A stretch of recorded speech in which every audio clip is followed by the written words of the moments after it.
All right, folks, welcome to our MPC meeting.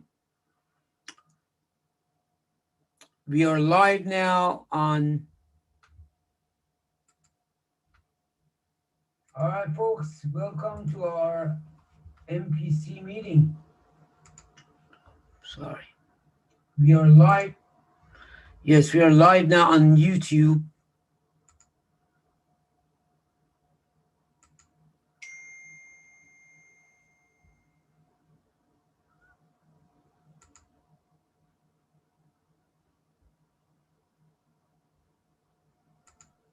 Hello, Hi, Q. Jim. Hello, Q. Hello, Jim. Hi, everybody. I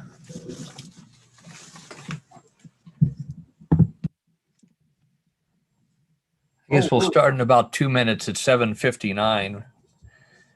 No, with my watch is it's 1 minute. Okay. I started recordings because otherwise Okay. it's gonna be you know Okay. stop. Yeah. So I spelled his name wrong in the first email. Thanks to those who corrected.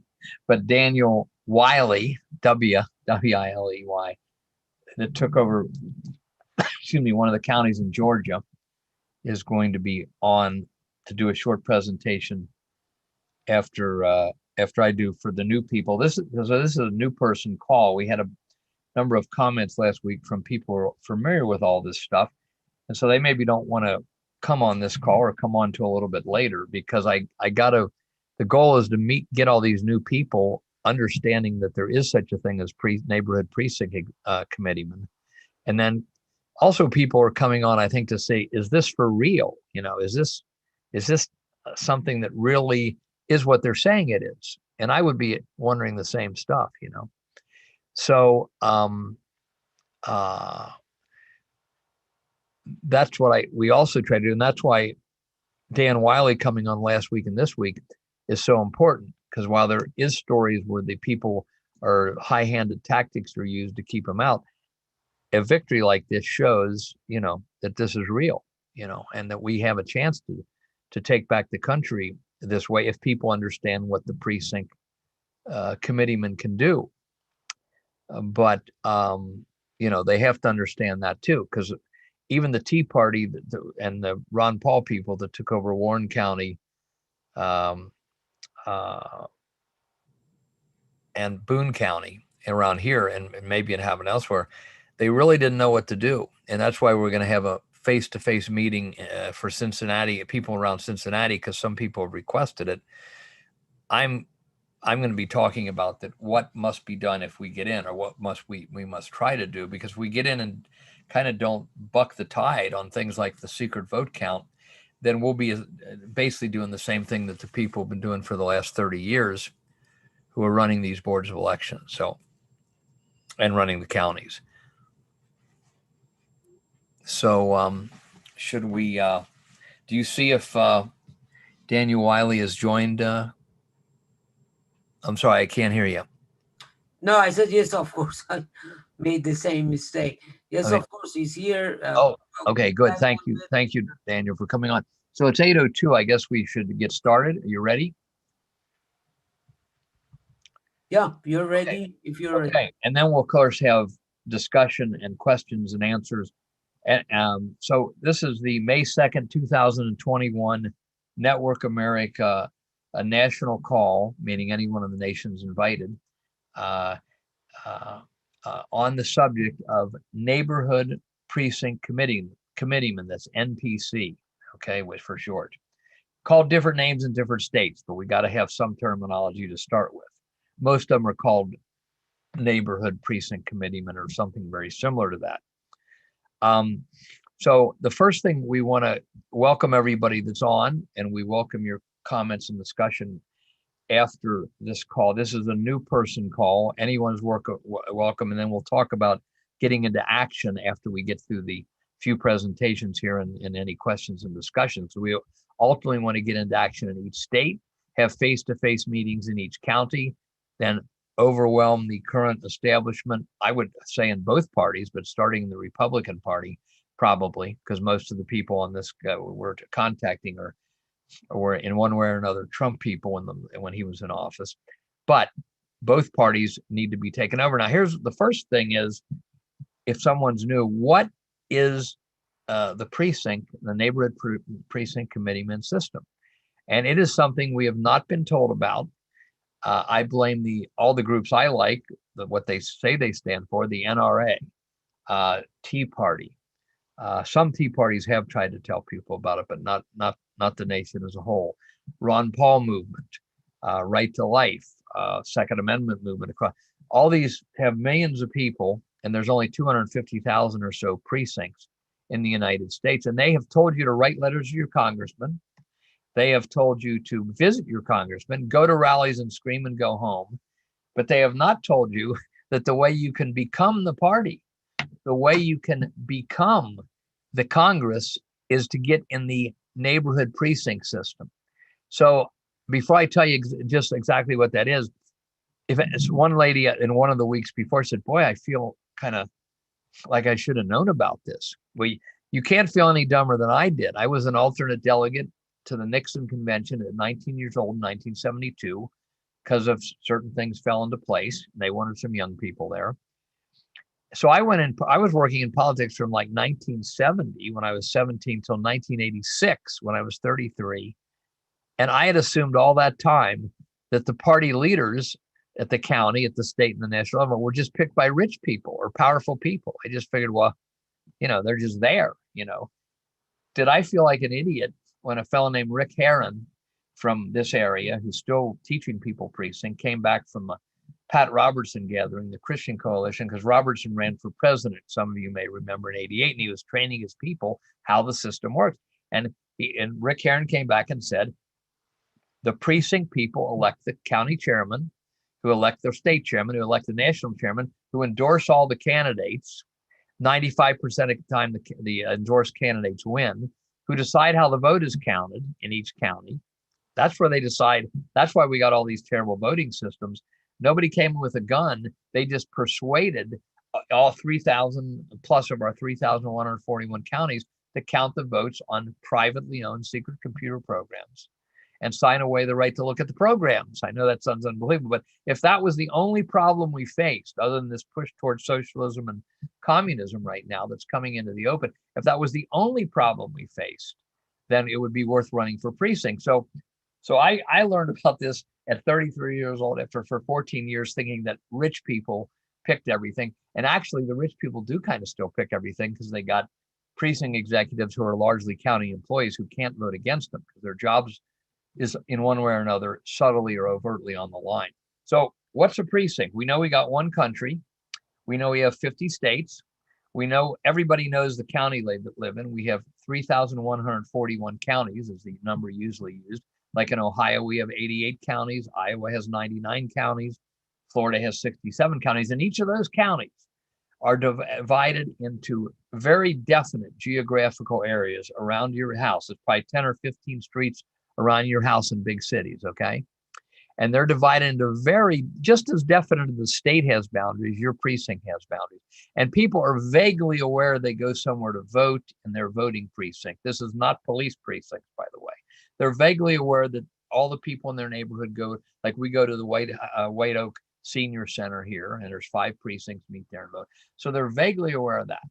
But they're not aware that state law provides that all the recognized parties have the right to elect or pick a neighborhood precinct executive in their precinct. Now, in Ohio right now, the Democrats, the Republicans, and the Libertarians are recognized as parties. The Green, I think, is trying to become again. The Constitution lost their status. But we're going to focus on the Republican and Democratic Party, even though I like the Constitution Party. I think Michael P., who's going to be on the call, likes the Libertarian Party. But the Democrats and Republicans control every county, all the states and the federal government. They control everything. So until we get a majority of, let's just say, liberty-loving patriots, I'm willing to work with anybody who doesn't want to force the vaccine. If you don't want the government to someday send somebody to your house with a policeman, say, we're going to vaccinate your grandkids or your kids. What's in the vaccine? We're going to vaccinate them.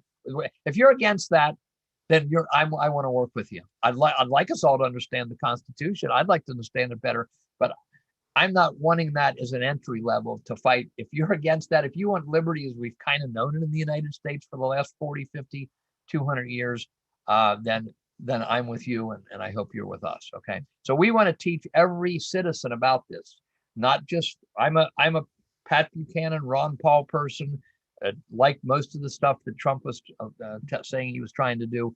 But I don't care if they're left-wing Bernie Sanders people. We want to teach every citizen this power that we all should have learned in high school in the 7th grade. So you got your neighborhood precinct. Nobody knows that at the hardly anybody knows that at the primary, May primary in Ohio, but primary in every state and usually the even years, you vote for your party. You pick a Republican. If you pick a Republican or Democratic ballot, if you're a Republican, let's stick on the Republican Party for now, you might see at the end of the ballot, if anybody's running in this all-important position, 1 out of 3 positions at least are vacant in the United States, where all the power comes from.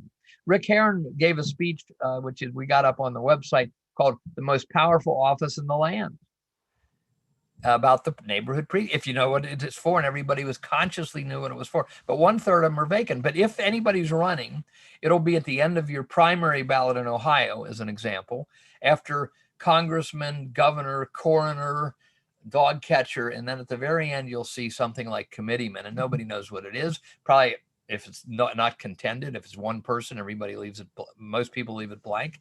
But if somebody's running, you vote for 1, or if 4 people are running, and whoever wins, they're the Republican precinct executive. And that happens in May in Ohio. In Kentucky, they do it by caucus. I like the caucus better because everybody shows up at a predetermined place in the precinct, somebody's house, a school, something, and whoever shows up, they elect it right there, and they can't cheat because everybody's looking at each other. It's hard to cheat even in the computers on these races because there's so few people voting on these precinct positions.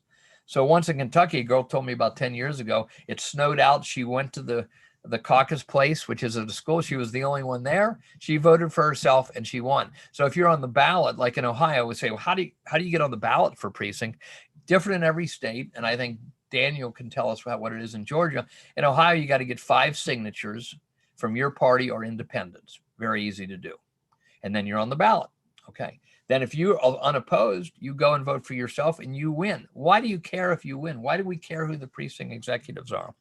Because we are losing the country. We are losing the nation because we are not at the meeting I'm about to say. And this meeting is unknown to 95% of the people. By the way, I'm not yelling at all of you. I'm just kind of blowing off steam that we're in this position because our leaders, who I don't think were all insincere, but they were convinced, well, we don't want to hack off the Republican Party leaders, so we won't tell anybody about it, because they get really mad when they see a lot of new people coming into the system. So, but this meeting is 1 month after, usually it's different in every state, but in Ohio, it's 1 month after the May primary. So it's in June. It's by state law. It's got to be within 30 days, okay? And what happens is, all the elected of precinct executives have the right to go to that meeting in their party. So let's take the Republican Party. Most people don't go. Even when they get elected, most don't go. I'm not going to go. Maybe if somebody will bring that up in the questions and answer. But they go and they elect the party leaders for the next 2 years. In some states, it's 4 years. You elect the party leaders, the Republican Party leaders, and they run the party for the next 2 years. Everybody else pretty generally goes home and does nothing. That's where we're losing the country.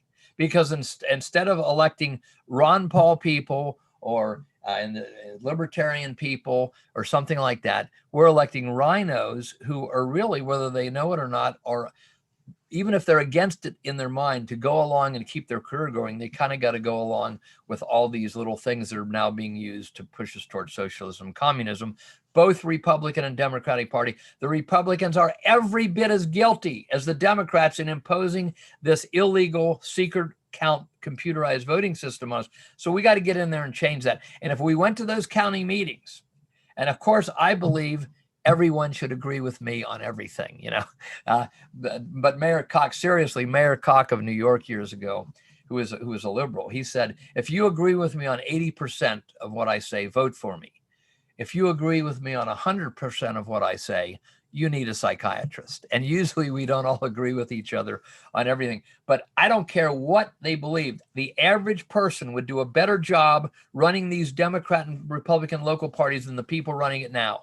The average Bernie Sanders supporter, who I would disagree with on almost everything, would do a better job than these hacks that are in there now responding to the powerful forces of what Hannity and Trump called the deep state, okay? Or the shadow government. That's the first term Hannity ever used. So that's what that meeting, we got to get people to that meeting. And with the purpose of this call here is to tell people about this system, convince them to run, convince them this is what they need to do. Dan Schultz made a breakthrough. Dan Schultz of Arizona, the attorney. We were doing calls together on Precinct in 2007. That's where I met him. He joined our Network America call then. And I like to give credit where credit is due. Dan says, if you're not in the precinct system, you're not in politics. That's true, especially when our vote only counts, except in half of New Hampshire, our vote only counts of one of those three big companies, ES&S, Hart, and Dominion, that run 3,000 counties. If they don't want your vote to count, it doesn't count. And there's no checks and balances, except in those 5 counties in New Hampshire. So it's even more serious in the last 30 years. You're not in politics unless you're in precinct. And then we're trying to put liberty, Constitution-loving, liberty people in office. So that's a basic explanation. That's where you elect the state parties, the national party leaders. That's where you... that's where the candidates are endorsed at the party level, both local congressmen and senators. 95% of the time the party endorsed candidate wins. That's where you decide how the vote is counted. The state and national leaders make the national, presidential convention and the rules for the presidential contest in each party in each state. So that's a basic understanding of it. If you Google on the internet, the most powerful office in the land by Rick Herron. And then I wrote longer articles called There Is a Plan.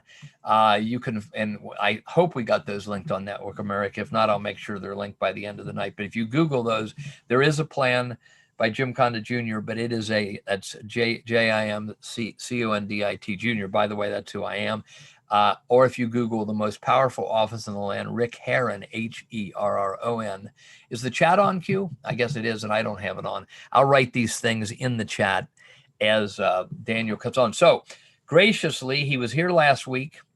I want to say, though, that Dan Schultz, the reason I brought him up now, he, for years, was begging Sarah Palin, you name it, all Glenn Beck, bring this up. He finally made a breakthrough through his persistence. And about 3-4 months ago, I think, or 3 months ago, 2 months ago, he was on the Steve Bannon show. Stephen Bannon doesn't have an audience like Hannity or Rush, but Bannon does have a big audience. And it was the first major mic that let somebody explain precinct, and Dan Schultz explained it. That's where he kindly was sending all of us around the country's names. That's why he said, we're not ready, but we got to start this call, because networkamerica.org is going to get a lot better to help people organize, okay? So Daniel Schultz made that breakthrough, and we're off and running. And if I'm not mistaken, Daniel Wiley will correct me if I'm wrong. He found out about the precinct movement from Dan Schultz, maybe watching Bannon, maybe talked to him directly. And he went ahead and somehow, I don't know how, in a few weeks, won the county. So Daniel Wiley, if you're on, I'm going to mute and let you take over for your presentation, okay? Well, thank you kindly, Jim, and thank you again for inviting me to come. Yeah, I think that was a great summary of exactly how really important the precinct. I've got to where I call it just precinct officer, especially here in Georgia. I myself, when I first went in, I said, I want to be a precinct committeeman, and everybody looked at me like I had a hole in my head. First of all, because we don't use the word committeeman, but second of all, because they saw no value in the position. And that really is what drove me, is that lack of value that I saw. But as Jim was stating, back in January, I started feeling this inkling of I need to do something. You know, I'm not on any social media. I despise social media. I got off social media years ago. And so I'm not a keyboard warrior. I don't get on there and start, you know, trying to spread the good political message on social media or anything like that. I pretty much, if I need to talk to you or get a message to you, I call you. I'm the very most old-fashioned young person you'll ever meet. But I knew I needed to get involved and do something. I just didn't know how. And so I had been watching some great quality shows. I mean, great. I loved watching Ben Shapiro. I loved watching, you know, Michael Knowles. I enjoyed every once in a while the Steven Crowder show. You know, these are people that brought up great things. You know, great things to think about, but never anything to actually do. It just gave you more stuff to be upset about. And so finally I got turned on to that crazy Steve Bannon guy, who I'd always heard he was just a nut, but I started watching him. I said, he's actually giving us stuff to do. And so at that point I started buying books. You know, I'm just reading book after book after book. I'm just digging into stuff. And then they had Dan Schultz come on. And Dan Schultz, he got up and he started talking about the Precinct Committeeman. And I didn't really understand it at first, but I tell you, he gives you those glaring eyes right into the TV, and where, I mean, you're afraid to look away. And you just his words bear right into your soul. And those memes he comes up with. He showed that one meme where it showed a line of people waiting to go into their local GOP meeting. And we have local GOP meetings? There's a Republican Party in my county? I didn't know this. I've lived here for 30 years, no, more than 30 years. No one's ever told me, no one's invited me, no one's done anything like that. So let me figure out where. So Dan said, you know, you need to contact your chairman, get on the website. So I got on the website. Turns out the contact information was wrong. Nobody would reply to my emails. So I said, well, there's a location where they have meetings. Turns out the location for the meeting was wrong. That's where the Democrats meet now. So the Republican Party website was sending people to the Democrat Party meeting. There was a lot of disorganization. Finally, I got a friend of mine who was able to get me a phone number of somebody to talk to get involved. And so I found out where the meeting was. I showed up. We had a state senator there talking about election integrity. And I left that meeting and I thought, I still didn't really know what I could do. I had some big ideas, but I really didn't know anything. So here in Georgia, we have every other year we have the caucus system. So we had our precinct caucus, and I knew that's where I go to get signed up as a precinct chairman or a precinct officer of any kind. And so that's what I'm going to do. So I came there ready with a speech, ready to fight to be the precinct chair of my voting precinct. And so everybody got in there, and there was a pretty large crowd. And someone had asked, what is a precinct chair? And one of the county leaders at that time said, it means nothing. It's just a title. Just put the name down. And at that point, I realized I can't just be a precinct chair. They don't see that this is the most important political office in the system. So at that point, I with some encouragement of a friend of mine, I said, okay, since I did what Dan said, I got into the rule book. So I've never read political rules before, but I dug through the Georgia Republican Party rules, and I understood how the system worked. And then I saw these people don't go by the rules. And if I hold them accountable to the rules, I can take over this whole thing in the next 30 days. And people laughed at it. I mean, I was making phone calls to the people who were going to be at the next meeting. Those were the delegates. And they were laughing at me like, what are you doing? Calling voters talking to the people who are going to vote like that makes any difference at all. I actually had experienced politicians in our county just laughing right in my face for doing that work. And so when it came down to the county convention where we elected county officials, they actually threw up some parliamentary hurdles to try to actually stop any nominations from the floor, and that was overcome. And we did nominations from the floor, and I won by a majority of more than 90%. It was outrageous, and we actually flipped. There's not a single person who was on the board that is now on the board. And in fact, we had a former district chairman who was there at the meeting, and he tried to stop things. He was so flipped out. He said, I don't know if you've realized what you've done. And he couldn't finish the sentence. He's like, nothing like this has ever happened in county history. And I'm like, well, okay, well, something needed to happen. And so at that point now, so I say all that, not to say I did anything great. All I did was I read the rules. All I did was say, I want to do something that I've never done before. And now I find myself having zero political experience. I feel like I'm flying by the seat of my pants, but the fact that I've read the rules, the fact that I found a precinct chair handbook from Texas and was able to adapt it to make it the new Douglas County, Georgia precinct chair handbook. Now I'm able to hand this out to all the precinct officers that we do have. So I know that we can get them trained so that we can implement the precinct strategy. And I tell you, that was the one thing. My 2-minute stump speech was just about, I want to take power away from the county level and invest it in the precincts. I want to be the least important political person in this county. I want the precinct chairs to realize their true political power. And I want to be the chief, get me a little name badge, chief precinct officer support person. That's what I want to do, because my goal is to serve one term as the county chairman and then take the truly powerful position of a precinct chair in my voting precinct.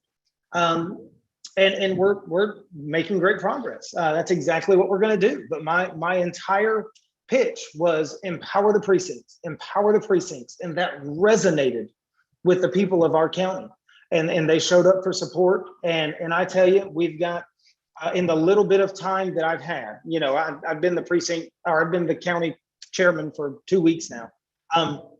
The little bit of time that we've had, I've got before we've even done any training, just through my pretty little stump speech, I've got precinct chairs who are canvassing neighborhoods on their own, who I'm getting text messages all the time from people who are just amazed at voters who are saying, oh my goodness, I'm so glad that I didn't know what was going on in the county. This is the first time anyone has ever come and reached out to me. And it's an invigorating experience. And so I'm so thrilled by the energy. But more than anything, all I'm here to say is don't tell yourself no. The biggest obstacle we all face when we realize there's a challenge is we are the first person to talk ourselves out of tackling a challenge, out of doing something challenging. And I don't want you to tell yourself no. And don't let anyone else tell you no. Because I tell you, the precinct strategy is just like Dan says, it's 7th grade civics. But it's something that, like Jim was saying earlier, he had been in politics for many years and did not realize how politics actually worked. And this is the pure essence of how politics works. And just like I was able to come in, they thought I was crazy, but I was just following the rules. I used how the political system actually works against the people who thought they were going to be in power for years to come. I unseated people who had been in political power in my county for more than 4 decades. And now they're just scratching their heads trying to figure out what happened. They don't know what happened and they're mad as hornets. But I'm not going to let that stop us from moving forward. We're going to go forward. We're going to recruit precinct chairs. We're going to make sure every single position is filled. And we're going to make sure, what I'm saying, we're going to launch the biggest get out the vote effort in Douglas County history, and maybe in West Georgia history. We're going to get face-to-face contact with every single Republican voter, because that's exactly what we've got to do. Politics is local. And we've got a big challenge in Douglas County. I've got to flip. We only have we have 2 Republican elected officials on the county level. And that's the man who runs our dump and 1 county commissioner. That's it. I don't even think our dog catcher's a Republican. So we've got a lot of work to do, but I know the Democrats, they're not in power. They're not doing the precinct strategy. They're relying on T-shirts and yard signs and things like that, and mail outs. I get 15 mail outs a day from the Democrats, it seems. But we're going to have that face-to-face contact, and we're going to do great things. And I'm going to be talking to a lot of people and say, don't be afraid to do something you've never done before, because it won't take a lot of work. And that's the beautiful thing about how politics really works in America. If you go in and you say, I'm going to do something, and I'm just going to find 3 or 4 other people that are just as passionate as I am, that want to do something, then you've got all the people you need right there to do something amazing in your precinct. 4 or 5 people. That's all it takes. And you'll have more. You'll have more than that. But you'll be amazed. So don't tell yourself no. That's the biggest thing I have right now. Do not tell yourself no. Get ready for a fight, because you're going to get in there. They may not want you in there as a precinct chair. They may be really comfortable with how things work right now. They don't want to see change. But be patient and be ready to get in and just follow the rules, do what they say, and take the political power. And you can do it, and you can do great things. And really, that's all I've got. Thank you so much for your time. And Daniel, let me ask you a few quick questions about Sure. how many precincts are there in Douglas County, roughly? We have a population of about 118,000, I believe. We have 25 voting precincts. Okay, now, did you win over the people that were already in there, or did you bring new people into the system that voted? How did you win? Jim, I'm so glad you asked that. I meant to bring this up. Yeah. If the system is working correctly, you should not be able to come in from the complete outside, having no political experience, and take over your county GOP in 60 days. That should be impossible. And it was only possible because there weren't people from the precinct showing up. So I essentially got all the people I needed by creating a few YouTube videos. I had to create a YouTube account to do it. Like I said, I'm not really on social media. Creating a few YouTube videos and giving them to my mother, who is a Facebook warrior, and say, Mama, will you send these out to the people you know on Facebook, and I'll text message the link to people that I know. And she got her Sunday school class out there. We got a few friends of mine out there, and some friends and neighbors, and that's all it took. And also, here's something else you need to realize. If your GOP isn't being run effectively, if things aren't right there, what I found is there was a beautiful, wonderful county Republican women's club, and these people were passionate, but they would not be involved in the local GOP because they weren't doing anything. They were not politically active, and these women wanted to get something done. And so I was able to get in and speak to some of those ladies, and they showed up big time for me. And that's all it was. A few friends and family. It's a numbers game. Like Dan Schultz always says, it's a numbers game. You just got to get the numbers. And so for some people, it'll be a little more difficult than others. Yeah. Well, that's fantastic. Now, we may have another special guest on. Thank you very much, Daniel. If you can stay around, people may have some questions for you. Michael P. is going to take over the call right now. And maybe, again, I'm not as, he knows what's going to happen next. And so Michael, take it away.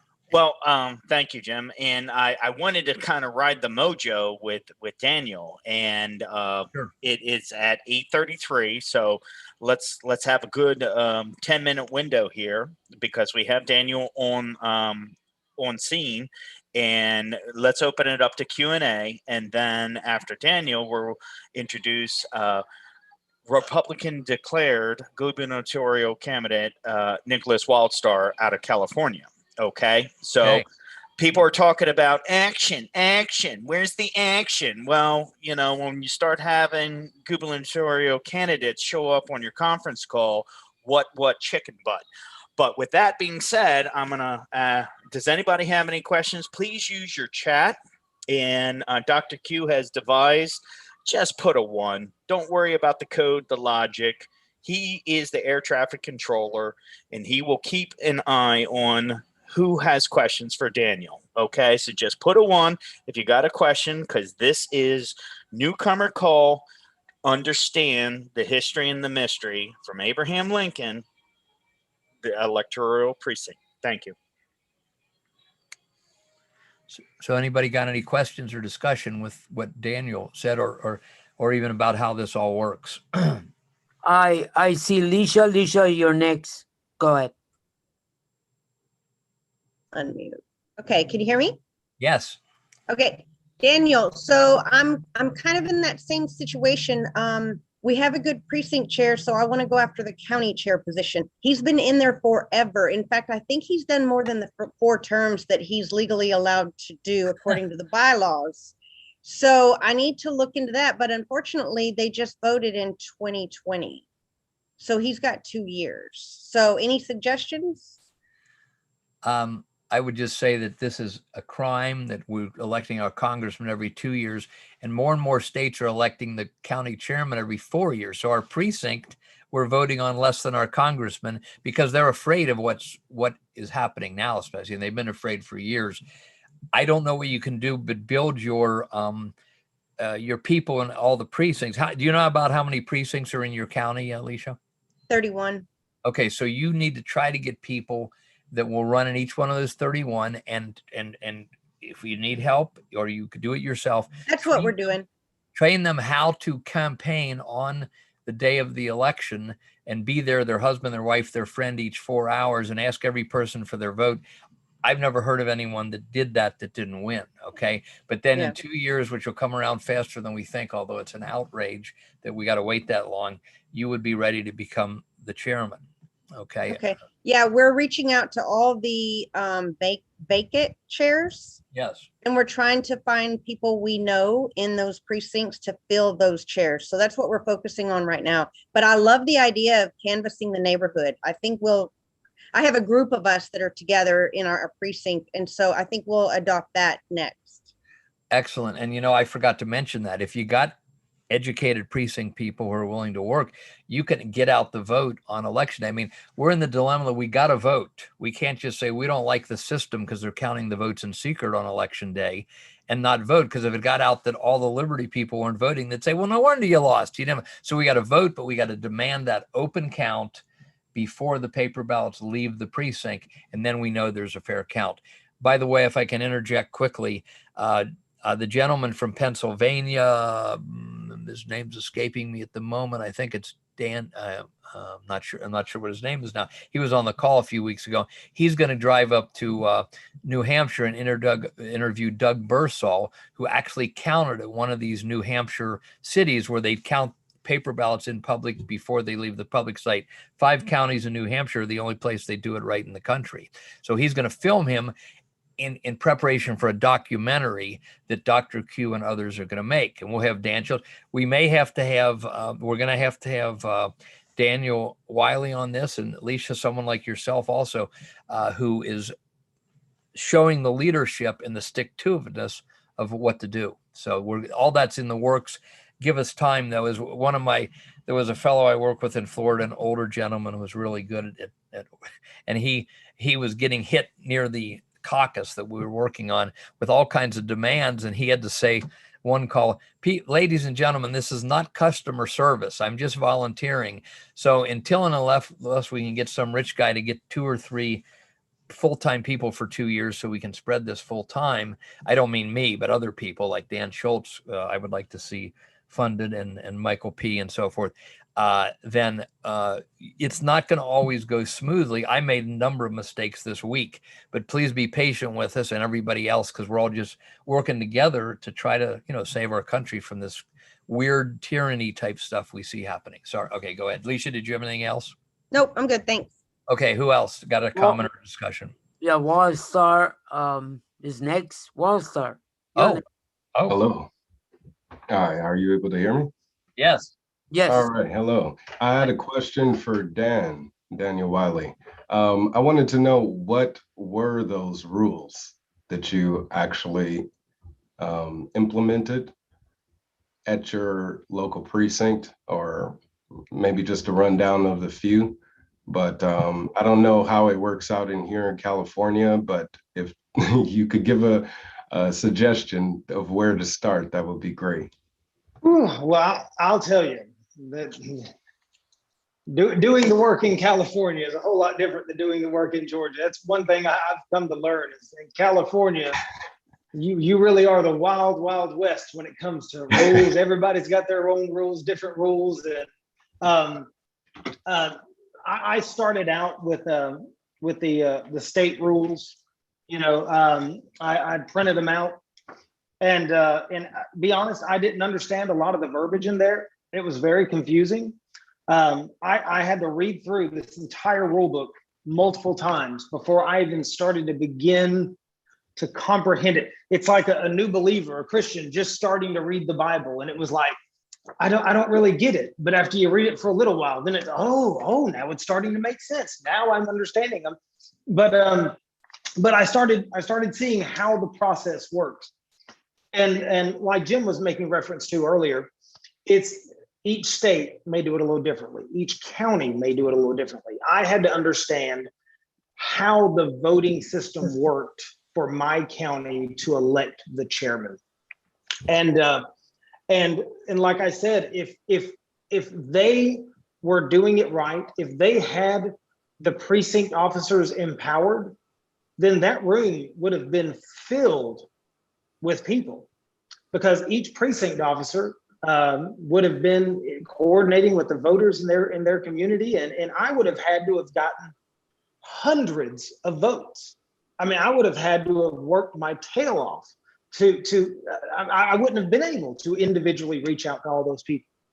Essentially, what I had to do, that we had 55 people that were going to be eligible to vote out of a county of 118,000 people, because nobody showed up to these GOP events. Nobody was excited. And so I had, out of those 55 people, about 6 of them were relatives, so I knew I could bank on them voting for me. I had to go and make, and I myself, I do great in a situation like this. I am very much an introverted person. I do great talking to large groups. I'm a pastor, so like you put me in, I will get a congregation energized. I mean, I will have you running the floor of the church. But when you put me one-on-one with somebody I don't know, especially over the phone, I can barely get out a sentence. And I would sit there. I would be, oh my goodness. All right, I've got to call the next delegate. And I'd dial the number and I'd stop and I'd put it down. I'd be like, okay, let me breathe. And I'd have a script of what I'd need to read. But that's all it took. It took about 8 hours of work of calling people. And I had the numbers that I needed. And that's what it is. So get into your rules. What is the process for electing the whatever position you're going for there? And just realize the process, realize what numbers you need, who do you need to reach out to, what votes do you need, and then work it. And if it's a big number, get your friends and family involved and communicate with these people over the phone, face to face. Because I guarantee you, the people, if you're running for a position and the person who's there just thinks it's theirs, they're not going to be campaigning. They're not going to be calling people. They're going to think you're a joke. They're going to laugh when you're calling and campaigning. And all the while you're doing the hard work and you're letting people know, hey, this guy's willing to change stuff, and it's easy to win them over. And so that's what I would encourage you to do. Just learn what it's going to take and then work the system. Thank you very much. I don't know how to. Jim, you're mute. You forgot to unmute yourself. Thank you. I want to say thank you to Daniel and Nick. Stay there. Durgee's on the call. I witnessed a call of the Arizona group the other night, and she's a very nice lady, and she's working with the Bitrix. So she's got some suggestions. Maybe she could would come on and talk a little bit to Nick. But some of these states, they're breaking the law all the time. I think California is one of them. So the first step is to get a lot of people involved so we can start to hold them to the law. But go ahead, Cuse. Go ahead. No, I don't see anybody else. But Some lady was just holding their hand up. Was it Barbie 68? Yes. Barbie, yes, you can. Am I on? Yes, you are. I had a question for Mr. Wiley. I saw him hold up a copy of the precinct captain's handbook that he had gotten from Texas, and then he rewrote it for his county. I would very much like to do that. We are here in Washington County in Arkansas. We are actively starting up a precinct strategy. My chairman just declared that I was in charge of the membership vetting committee, a new committee. We are vetting new people who come in and want to join our committee, because we are a conservative committee, but 6 years ago, liberals tried to take us over, liberal rhinos.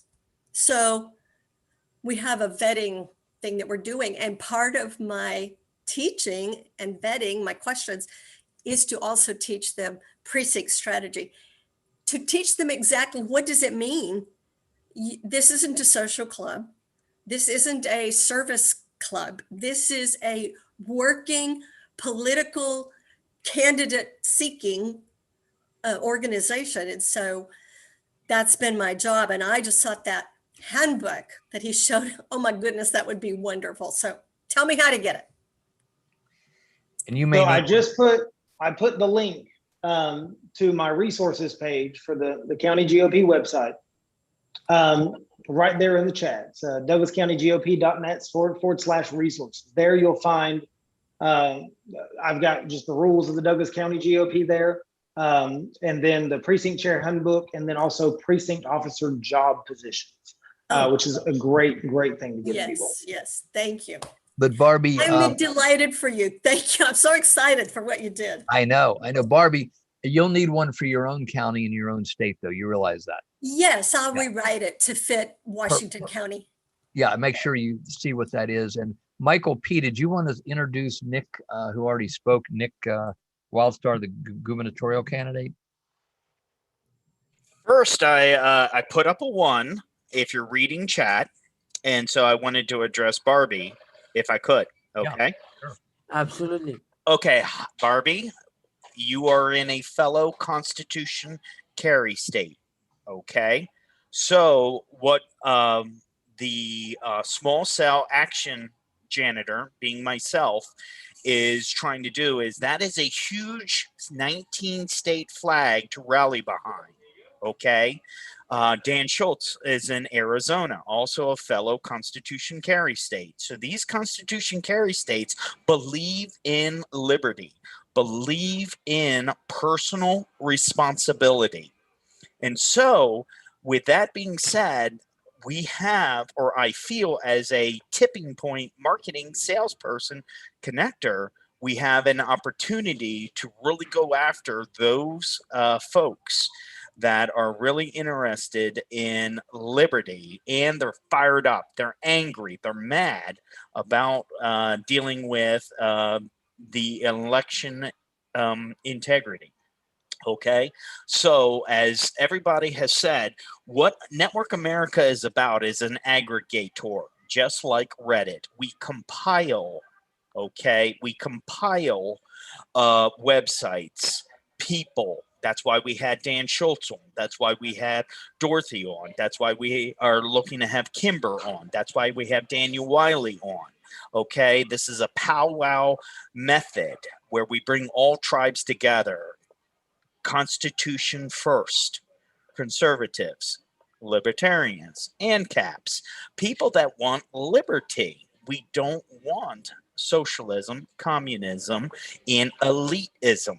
So I just got to make that very crystal clear. We can, we do have a written plan, and but just use your Arkansas Constitution carry, because if not, you're just missing an opportunity. So with that being said, if we don't have any other questions for our winning, Tiger Blood, Daniel, okay, and I really appreciate you coming on here tonight.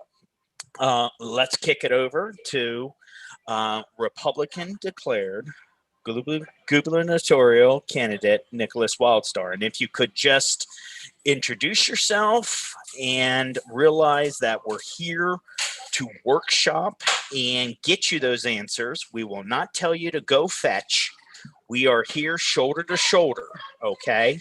And I think you got some support staff on this call as well. So know that if you embrace the electoral precinct strategy system, you're gonna be known in Cali. So please take the mic. Absolutely. Well, thank you first, Michael, for inviting me. Michael is actually a staffer and advisor for my campaign for California governor. And as he said, my name again is Nicholas Wildstar. I'm a declared Republican candidate for California governor in 2022. I was the 2018 Libertarian candidate for California governor. And that's actually where I guess I would say I cut my teeth with regards to political experience, although I was involved in the 2012 presidential campaign for Dr. Ron Paul out here in California. So I was involved in his campaign pursuits for president here, and then was motivated by him to run for office myself. So I ran for governor in 2014, then as I said, ran again in 2018, where I was endorsed by the Libertarian Party and gained more political party experience. So I have extensive knowledge or experience going door to door, talking to people face to face, phone banking, cold calling, all of that good stuff. More recently, I've been involved in the petition effort to recall Gavin Newsom, the current governor. And thankfully, due to that effort, I was able to meet thousands of people face to face just by standing at a table with a sign saying recall Gavin Newsom and a petition on the table. So I was able to speak with more people, and I again was instrumental in that effort here in my county, Fresno County, where I live, and was able to gather thousands of signatures towards that effort, and we were successful. It was one of the largest volunteer petition efforts for initiative in the country. We needed to collect 1.4 million plus signatures in order to have that recall effort be valid. We collected over 2 million, and we just got word recently from the Secretary of State that over 1.6 million of those signatures are eligible. So that recall election has been triggered after this 30-day signature withdrawal period. If those signatures still stand, then we will be having a special election here in California, most likely sometime in the late fall. So I'll be, again, filing to run as a candidate for the recall election, and have lots of people that I know here in Fresno County that was involved in that recall effort, other volunteers that are looking for another way to get involved and not let this people's effort to regain control over our political system here in the state go to a waste. Because if the powers that be, the money, the controllers, if they have their way, then they'll be investing tens of millions, if not hundreds of millions of dollars into Gavin Newsom. They already have, just to start a anti-recall campaign. So he's been going around doing press conferences, talking about how this is an extremist right-wing effort, Trump supporters, and a Republican power push to overthrow the Democratic Party, which has a trifecta control over the state government. So we really do have a one-party system here in California, and have had that over the past 10 years. So the people of California are looking for something different. The one thing about the California Republican is they're not mainstream news Republicans. So although you may have a growing number of Trump supporters here in the state of California, the reason why he did not win the state of California is because of a lot of his policies, mainly having to do with fiscal responsibility. He campaigned on building a wall that Mexico would pay for. Taxpayers foot the bill for that. He campaigned on making monetary policy changes to possibly get us back on the gold standard. That hasn't happened. He made tax cuts, or actually, he removed tax cuts for the people of California as a punishment. And that didn't really go over well with the hardworking people and small business owners here in the state either. So when it comes to the California Republican, their identity is very specific. They don't really care about marijuana use. They don't really care about one's sexual orientation or what they choose to do there, just as long as government isn't involved in that choice. And of course, as taxpayers, we don't have to foot the bill for it. So I want to go out and introduce myself as that candidate that can win for the Republicans. If you look at my campaign platform on my website, wildstar2022.com, it's a pretty wide-ranged platform. So it's a cross-party platform that appeals to the left as well as the right.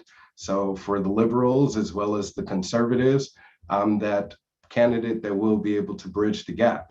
The one thing is because I'm anti-establishment, most likely I won't get support from any of the powers that be, mainly the unions and, big banks, et cetera. They won't be funding my campaign. So it's 100% grassroots. And I know that with a good ground game, I'd be able to gain more name recognition, because that's really what politics is all about. It's popularity contests. And John Cox, even though he's a very well-known millionaire, spent hundreds of millions of his own money, ended up losing against Gavin Newsom. So that's why he's still iffy about if he wants to invest that amount of money again into winning over the people of California. But you're not going to be able to do that without appealing to those people that have supported the Democrats throughout this past decade or so. So that's what I'm offering as a candidate for the Republican Party. I'm hoping to get involved here in my precinct or in my district, District 3 in Fresno. I don't know how many precincts there are. I'll definitely find out. But I know that the Republican Party here in Fresno and California in general is non-existent. They don't really have much of a presence. Like Dan said, if you ask any of the Republican voters if they've ever met a party representative, they would tell you no. So they don't even know who they are. We held events here to, raise awareness about the recall. They weren't involved in that at all. It was more so being pushed by the recall organizers and independent groups, like somebody was talking about 1776 Forever Free. We Have Rights, another organization that I was affiliated with over the summer that was instrumental in getting tens of thousands of people out protesting against the lockdowns here in the state. And I was actually an organizer for one of their events and emceed, for one of the events as well. So I'm doing my best as I can to just gain more attention as a candidate. And I know that by getting involved in the precinct level, I can hopefully encourage the Republican Party to start accommodating the Calipublicans, because that is actually a large a name for the California Republicans that's becoming more aware and on social media in conservative groups, and all of the candidates that are running that are speaking about being fiscally conservative aren't really showing that by splurging campaign funds. So if we want to make sure that we're vetting our candidates properly and making sure that we're supporting them throughout their success, especially if they're to challenge Gavin Newsom and actually give him a run for his money. If we want to win the state of California, this is the way to do it. Arnold Schwarzenegger was the last Republican that was elected here in the state of California in a recall election as well.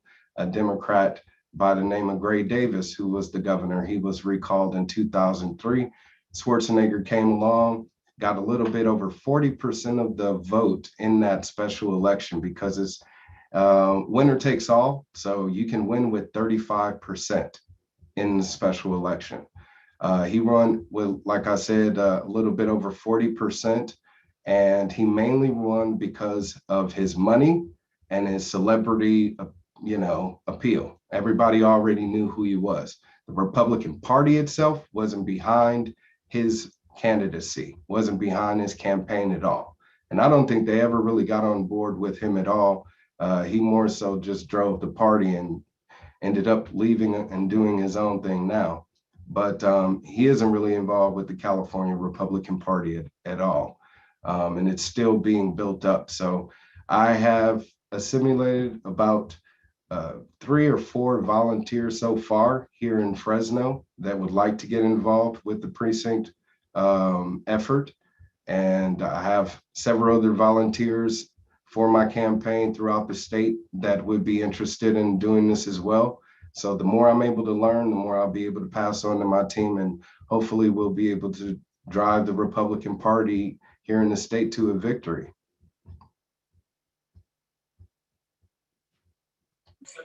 Pardon, Jim. Jim, you're mute. I'm sorry, I mute so I don't interrupt or cough or something. Nicholas, thank you very much. I'm not that observant, but I finally noticed Nicholas's T-shirt said "Practice Socialist Diction." Yes.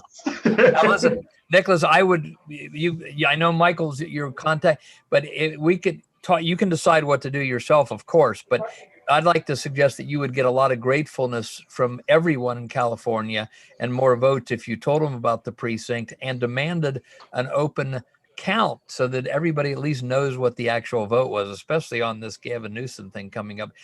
But anyway, we'll talk about that. But thank you very much. So if Daniel's still around, people can ask Nicholas or Daniel or anyone questions or comments. Well, you could comment. Go ahead. No, I just wanted to say I saw Michael. Yeah, go ahead, Michael. Michael. Okay, thank you. I just wanted to kind of recap and reading chat. Calipublican is a thing, folks, and I believe Nicholas did a great job kind of explaining that Schwarzenegger. Some people are asking what are the credentials to run for governor for California, and Kyle Jenner has kicked her hat into it, and Ron Jeremy and the other porn star for the last go around. So yeah, folks, it's about popularity to one point, but then it's about civics. And that's why I invited Nicholas onto this call here, because just imagine, folks, if actually a representative was actually trying to help people instead of profit from them and actually do something for we the people, So I'm not trying to, pump that up more than what it is. Okay, we got to kind of cut the ego, the hubris, and the pride, and just look at good old California PIW. Put in work, okay, and with that being said, we got GOP, and then versus the reorganized GOP. And I'm looking to start with Fresno Central, get into Santa Barbara, and then go north and south. Okay. So by Nicholas introducing the electoral precinct as it's defined on Wikipedia, I recommend looking that up, and hopefully we can push the NPC. And again, state by state, it's different names, folks. But the whole thing is this is at the 300,000 $250,000 level of representation government. So with that being said, I just wanted to point out that there really are two sides to the red in California, and people need to understand that. And there was a question about credentials. There's a question about Steve Bannon, white supremacist. Well, I don't think Nicholas is a white supremacist. So, hey, let's just rock and roll and get the exposure out there. And the media is the media, and Jim is well versed with how brain conditioning, propaganda, brainwash folks. Okay, it's up to us foot soldiers to really break through that. And if that's uncomfortable, maybe this is not your cup of tea. But that's what we're here to do, is to break through the conditioning, propaganda, and brainwash that Department of Ed, 1979, folks, and we can work up infographics and videos on that. But with that being said, I'd still like to kind of open it up to any questions for our two guests, and then I would like to kind of go over. We do have a written plan that everybody is questioning and asking questions about. That Q has a document that I forward to him, so we can run through that. But again, it is 9:05 on the East. And does anybody have questions for Daniel or Nicholas? Or any comments, any comments? Sorry, and Daniel and Nicholas could comment, or anyone could. Let me just interject real quick. The Tuesday night, there's an Ohio working meeting, because Michael has convinced me that we need to go to all working meetings need to be state by state, because the rules are different in each state. So what's the sense in throwing out generalities? So there's an Ohio working meeting. Anyone's invited to listen Tuesday night, 8 p.m. And that's at the same information how you get on here. And we got it on the networkamerica.org menu tab that says conference calls. It tells you about that. So that's just a side note there, that's going to happen on Tuesday. Anybody else got any comments, questions, whatever? Wow, we answered everything so convincingly. Nobody has any comments or questions. It's hard to believe. This is the last call, folks. Please? No, this is the last call. Last call, because everybody understands it. So again, we want to start with whatever we have now. We have 471 on the Network America alert system. We want to combine with all the other websites, and on networkamerica.org, if we could, we would list a teacher and a leader, someone who could teach people, like Daniel Wiley in Georgia, and the Arizona group, Durgee and Dan Schultz in Arizona, all the groups that are willing to teach people. And we wish we had a leader for every county. As we get, by we, I mean the whole movement. And we would list that on a page on Network America, and urge that other websites copy that page, so that the powers that be can't just target one website and bring everything down. So all kind of stuff like that we're working on, and we'll let you know as things proceed. Okay. So did anyone else have any comments? I guess if we don't, then Michael, you may have some comments on the working calls, and then we'll maybe start towards a close, if because we're not trying to make these calls long for the sake of being long, right? So Michael, did you want to comment about the working call strategy? and the Yes. small cell working solid. And Michael is, let me tell you, he's making so many contacts each week. I don't know how he does it. I don't know how he does it with a full-time job and all that. So he's really trying to bring people together to work together, even if we don't agree on every last little thing. We're now to the point like the soldiers in World War I. Here was a Catholic, a Jewish guy, an atheist, or whatever, and they're all shooting because they're trying to save each other's life right then. Well, we're getting to that point now where anybody that's against tyranny should band together in the precinct movement. Go ahead, Michael. Okay, Q, can you put up that Word document? And this will be Yes. real fast, folks. It's 9:08 on the East. And I just want to visually, and hopefully people are emailing into info@networkamerica.org. Get me the written plan. Get me, here's my county. Here is my precinct, or I don't know my precinct. I need help. That's what I'm here to do, folks. Okay. So if you looked at my name on this Zoom call, okay, and some other people, 21 Hampshire, West Virginia. Okay. So that is my code for my precinct. So about 46 days into this, and that is the basic research. Okay. So you need to kind of know this stuff, and I don't know where. Well, give us your phone number, as Daniel Wiley said. Phones, phones, phones. This is not clickety clack, as I say. I need to talk to people and get business done. Okay. So let me just race through this. But again, you'll get a copy of this. This is recorded. So watch the film, watch the tape. Okay.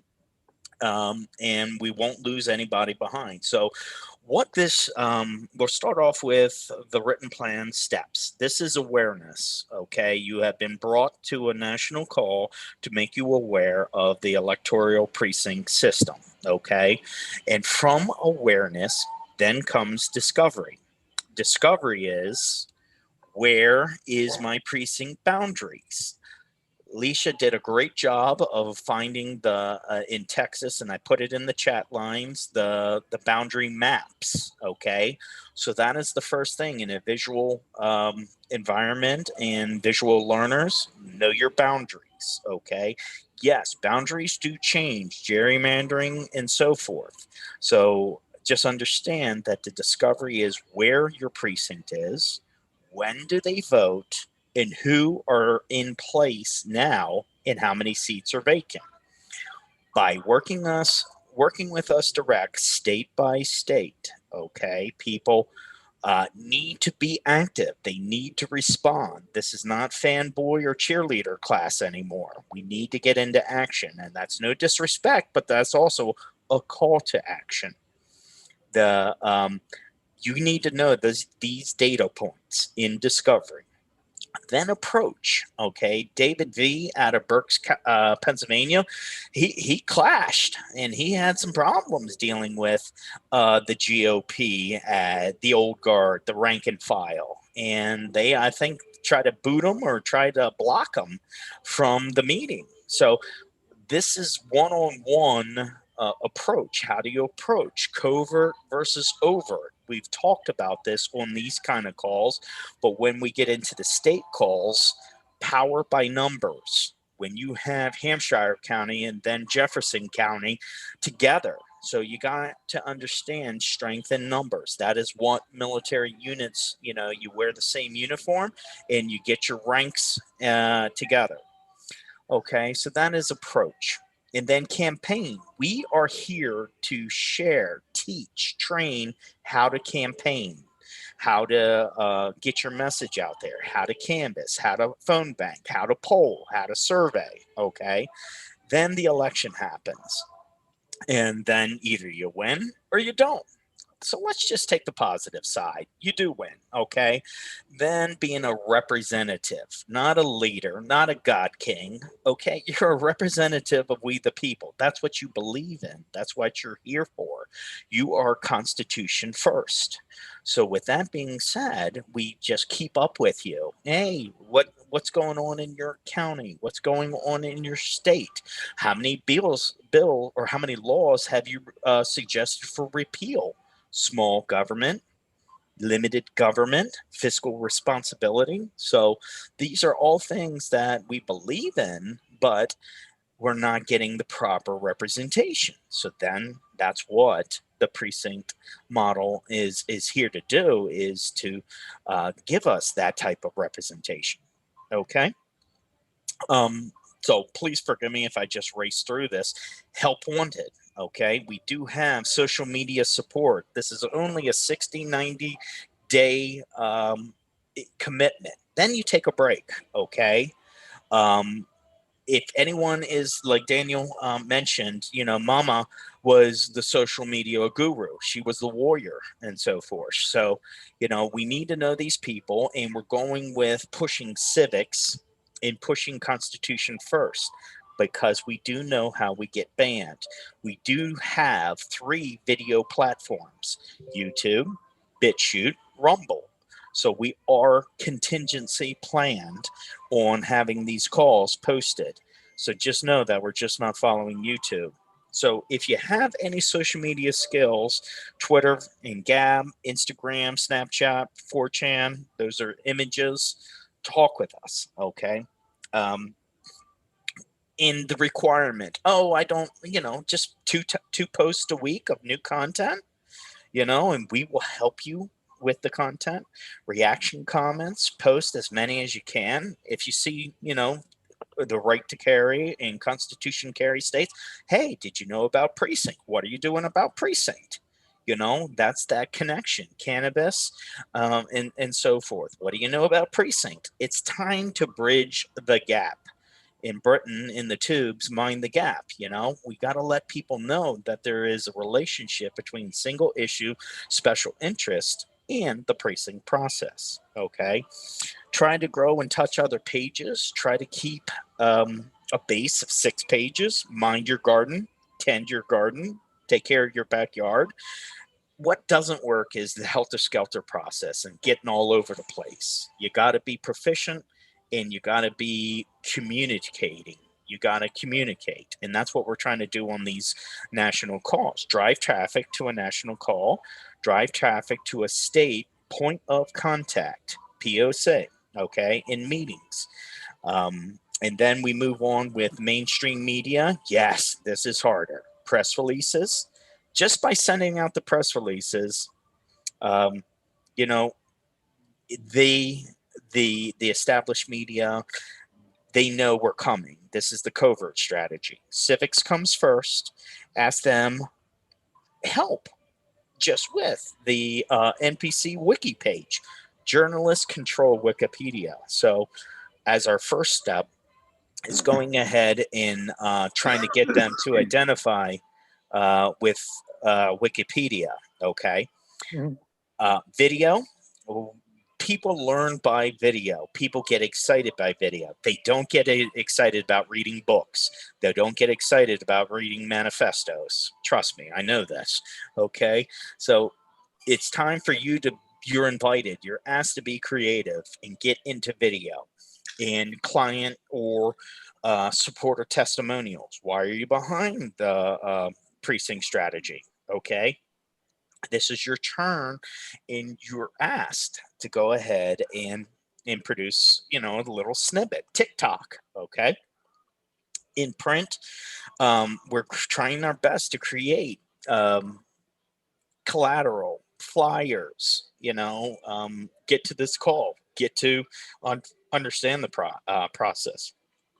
Podcast is less restrictive as mainstream media, so we got to get on podcast, okay, and search and share. Some people, let me just say this, I tried my best, and this is important, folks, because this is where we are as a country, okay?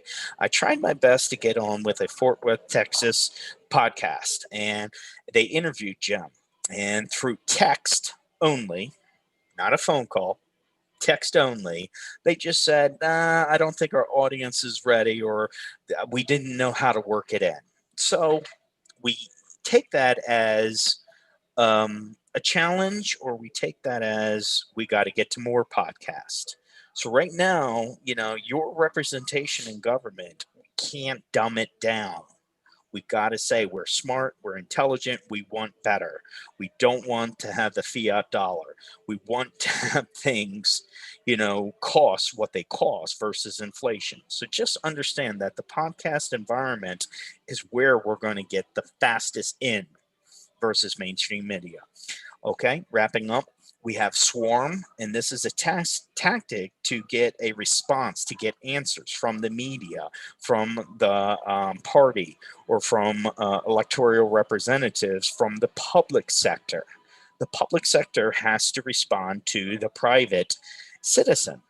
And I'm working on a case, in Kentucky, and Rand Paul and Thomas Macy and Mitch McConnell and Jamie Coomer about getting, answers about hemp fraud.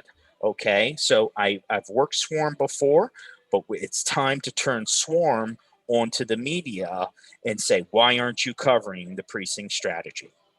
Okay. Signs and merch. Leisha, worked up a sign, and I'm trying to get her response and support and so forth, and we got to put signs out there. On demand printing like Vistaprint is one way, campaigns. And that's what we're doing here, folks. Right now, we're in a campaign of awareness, education, information. From there, we go into discovery. You see what's written above. And I caught an email from Dirge with Precinct Committeeman project, and they're going to have a merch store to get money raised up to get the database for Republican voters and so forth. And then Nikki is working on the Network America website as an aggregate, as a collection point. Okay, please consider us mentors. Please consider us, a powwow nation, because we got to get this message out. So I really thank you for listening to me as I ran through that. Again, read the book, listen to the tape, and go from there. So I'm done. And does anybody have any questions, or are we getting ready to email in your county, your phone number, and do we have a point of contact, or would you want to be a point of contact? Okay. Yeah, thank you, Michael. Everyone's, of course, always invited to listen. There's no admission. But if you're the way we know that you want to work, and that means finding what precinct you're in for starters, and we'll guide it along. If you want to work, we're only going to know that by you emailing your name, your county, and your phone numbers, and of course email we would have already because you're emailing us. info@networkamerica.org is our, and I'll put that in the chat right now. And if you want to be on the alert list and you're not, you go to networkamerica.org and it says sign in. And when you sign in there, you automatically go on our AWeber email list. Okay. So I'm going to put the email in the chat here. Does anyone else have any? So again, if we could snap our fingers, there'd be 250,000 people in each party, normal citizens ready to get there into the precinct, get elected, go to that meeting a month or so after the precinct election, elect all good liberty-minded public party leaders. Then the party leaders would endorse people to change the Congress and get the vote back to an open count, which is paper ballots counted in the open by people before those ballots leave the public site.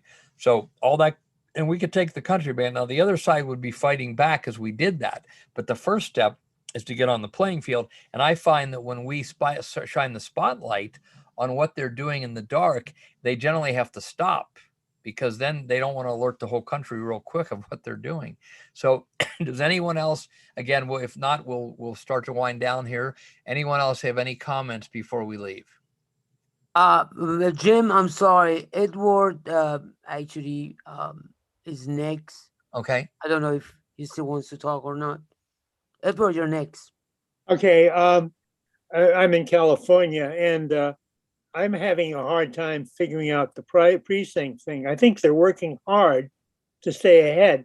They've just introduced the Dominion machine voting, and they've changed the system so that elections for a primary or precinct positions are done only by the precinct in which that person lives, instead of the whole town as before. So I need help in California to try and get started, because Okay. I am feeling that I'm really spinning my wheels on the computer trying to do this. So if anyone can help me or refer me, I would appreciate it. And that's what I'm saying. Thank you. Dr. Ed, could I tell you that Durgee, I don't know if you noticed the chat, but Durgee has named a few people who are in California. As she said, they have somewhat of a ground game going. I don't know if Durgee's still on or if she want to comment, but if not, we'll have to investigate that and reach out to her, because there's no sense in us rediscovering the wheel if somebody's already got it discovered. But I've heard this before, that California is not really playing above board in many ways with how their system works. Yeah, well, that is an understatement, I think. Okay, can I save the chat by just clicking file? I don't know. Q, does anybody know if you can save the chat? You can copy and then paste it, but it would be available once, on the basically the recorded Zoom call. But right now, you can just copy and paste it. Okay. You mean if they go to the Use your Zoom, mouse. if they go to the YouTube, which we post on our No, network? not YouTube. No, Oh, where? not on YouTube. Okay, well, can we post the Zoom thing on our website or the chat or not? Yeah, because of the chat, I kind of hesitate that, but Okay. it's your call. But Well, right now, could somebody click in the chat, hit Control A, which means everything will be highlighted, then copy it and then move it to a Word document? it doesn't work that way, unfortunately. Okay. But Well, if there's any way, Q, that you could save the chat, I could then email it to. Yeah, that's in form of, like I said, in form of recorded meeting. It is available.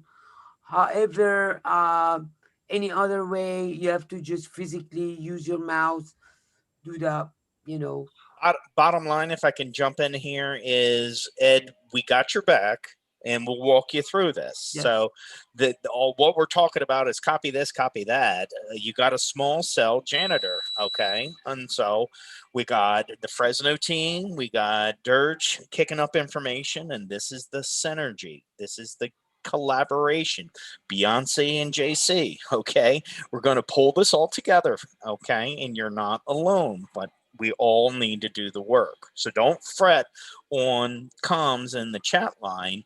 Just look at week 18 as we started here tonight. Okay, Sunday night, week 18.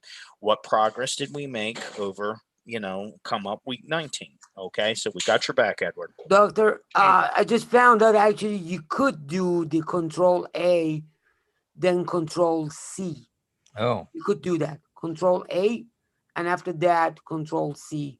Okay, well, I'm going to try to do that right now. And Durgee is telling everyone there is only the assembly districtman position that you can target in California, which is more powerful than the precinct position. So we'll try. I don't totally understand that, but Durgee's obviously onto this thing, so we got to understand what's happening so everyone can understand.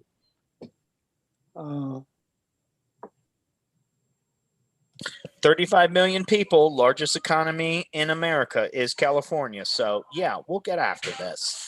And we got a guy running for the governorship. Okay. So, and we got Arizona that's doing a great job filling out their precincts. So, we got West Coast strength here. We need to get connected, Oregon, Washington, in Nevada, and just keep on pushing that. So again, at Network America, you're not alone. Just be present. Thank you. Yeah. By the way, I wanted to throw in that while Michael referred to the charges that Steve Bannon, who Dan Schultz went on his show, as a white supremacist, that is a complete made up attack by the media. I have never seen anything that Bannon said or wrote that was close to anything that was in any way related to white supremacy. So if somebody knows something different, I'd be glad to hear it. But I just think that was one of the many false charges thrown up by the media. But He's a nationalist, he's not a white supremacist. right, a nationalist for the Yeah, USA very is not a different. white supremacist. Yeah, yeah. So okay, Wrap it up. Anybody else? And then if not, I guess we'll end up because we don't want to. We're not trying to have long meetings for leading sake. Thanks for Daniel Wiley and Nicholas Wildstar for gracing our call. And Daniel, I think we're going to do a separate video just with your part to put up on our website. And if I think of any more questions, we'll call and do another Zoom just to complete out your story. But your testimony is so important. We'll break it out all on its own away from this call, as well as include it in the recording of this call. So, okay, should we say good night then, everybody? Doctor, I just wanted to point out that I can send you the entire chat. Okay, good. Don't good. worry about it. I'm going to send you the entire chat. Okay, and you have you have his email, right? Yes. Okay. And All right. Roy, did you want to talk? I saw your hand. Yeah. No, I was just waving good night. Good call. Really a good call. fellas. Okay. Thanks so much. Okay, Yeah. good. Well, thanks everybody. That's the gentleman from Florida who's working. Yeah, right. I went to the quarterly meeting, and when I have a little bit more of a substantive presentation to give on that, I'll get a hold of you ahead of time through the website at info@networkamerica.org. That's right. Yeah, and you can or you can email to info. The best way maybe is to email to info@networkamerica.org. And somebody that was experienced last week said, "I don't want to hear a bunch of stories." Well, no problem. They're experienced and they don't want to hear a bunch. We want to hear the stories because this is a new person's call. I'm encouraged by you. I'm encouraged by Dan Wiley. I'm encouraged by Nicholas Wildstar trying to run for governor out there. Sounds like he's more qualified than all the other people mentioned so far. Amen. At any rate, so I appreciate these stories. And new people, again, are not only coming on to learn the system, they're coming on and say, is this for real? Does this really happen? Or these guys got some hidden agenda? We don't have a hidden agenda. We're just trying to get people knowing how to use the system. We all should have learned in high school, so. Right. Agreed. And believe me, I'm one of the meanest debaters on any subject, and I'm a pretty conservative, but you've heard me say many times, we want to teach every citizen in the United States how to be empowered with what they should already know, okay? And I, again, believe the average person doesn't want any kind of tyranny. They will not put up with some of these agendas that some of these big elitists, as Nicholas referred to, are trying to push down our throat. The average person is not going to go with that. And that's why they don't like new blood in this precinct system. So, okay, thank you so much. And thank everybody. And I guess we'll say goodnight now and try to bring more people, even if you can't make it, try to send more new people onto the call next week. And so we can help them. And we'll also put up the links to all the other groups and state groups as we get them, whether it's Network America or somebody else, because we need thousands of these county calls like this in each county to go on in the next 2 years if we're going to do this right. And I got a run-on sentence here that won't stop. So I'm just going to say thank you to everyone and good night. And hopefully we'll see most of you next week. Okay. Thank you. Okay. Good night. Good night.